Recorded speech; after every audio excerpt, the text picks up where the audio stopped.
Hello. A lesson I seemingly keep having to learn, and will probably continue to keep having to learn, is that I am not the struggle, and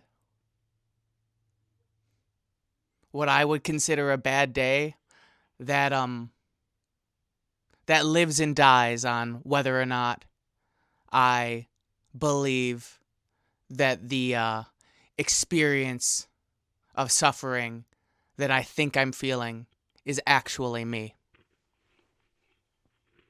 Because it's not.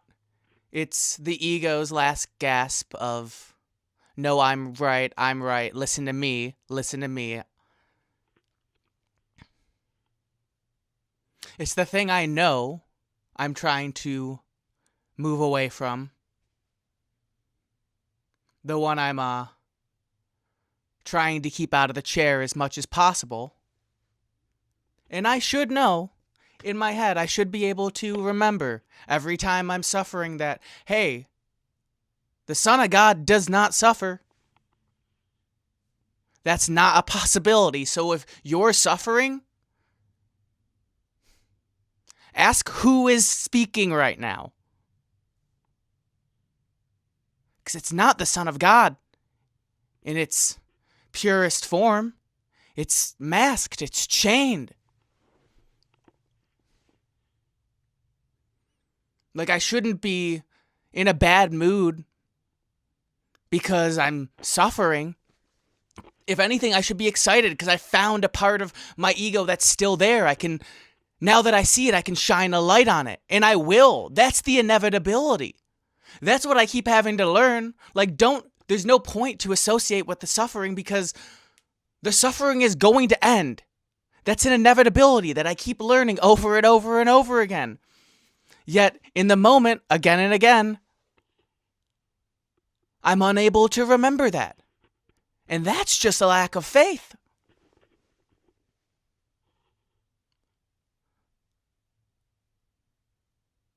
My whole life is about connecting myself to God.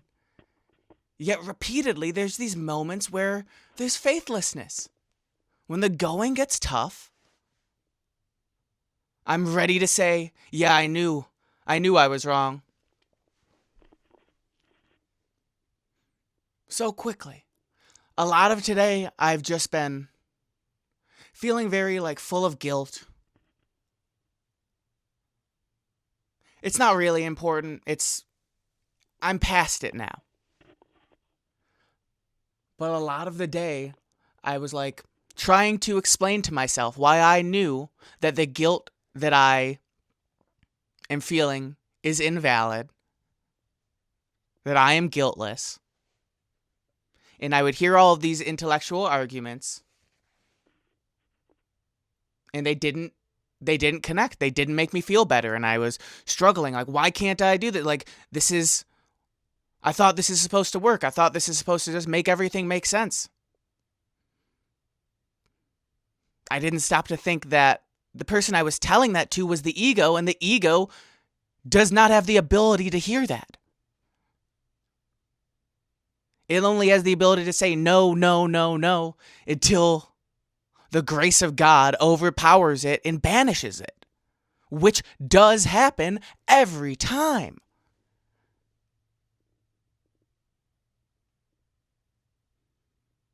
I need to remember to get excited in those moments. Stop.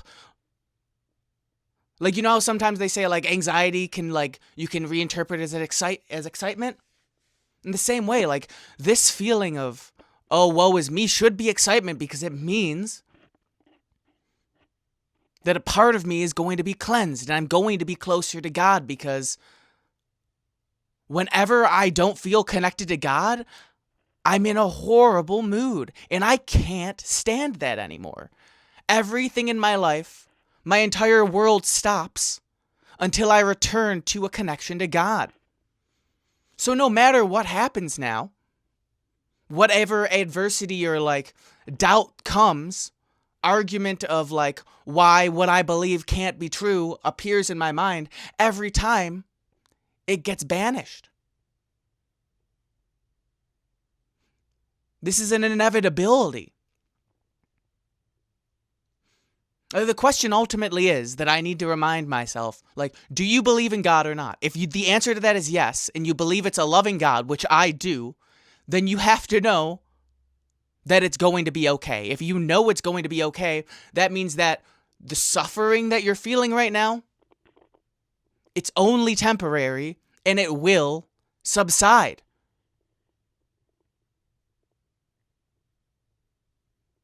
The grace of God will explain why that suffering isn't real. They're imaginary chains binding you. It's like an escape room. Like, you don't go in an escape room and they, like, let you go, like, all the way to the end, and then, like, the final piece of the puzzle, there is no answer. Like, that'd be a horrible design. The thing is, God's perfect. God made the ultimate escape room. That is himself. I'm stretching this, but I hope you hear what I'm saying. That there is always a solution. There's the knowledge that, like, no matter what, God has a plan, and that plan is going to happen because God is perfect, which you believe. And if God is perfect, that means that any suffering, quote unquote, that you're having right now has a purpose. Well, that just means you should enjoy it. Like hot sauce. Like, hot sauce hurts. You enjoy it, though, because you know it's going to subside. Maybe that's not why people like hot sauce. I don't know. That's why I like it. Like, once you know how to suffer, you don't suffer at all. And I guess that's ultimately what I'm saying with this video is I need to learn how to suffer, because I can see, always at the end, I can see that it's worth it, because you're always on the other side. Thank you for watching. I love you. Peace.